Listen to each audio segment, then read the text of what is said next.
You buy a car in 2026 and it takes you back to the 90s. Here are 3 things in the Suzuki Vitara that will teleport you back in time. Let's start with number 1, opening the fuel cap. As you can see, we have a classic lever here, an old school handle. You have to bend down and press it. No touching the fuel cap itself, just a simple lever, and at that moment you have access to the fuel.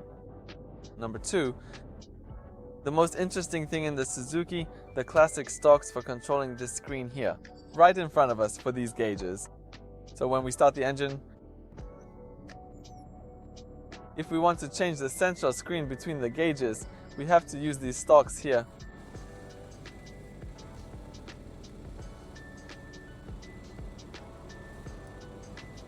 Just like in old cars, dating back to the 1990s. And coming in at number 3, the iconic and traditional handbrake lever.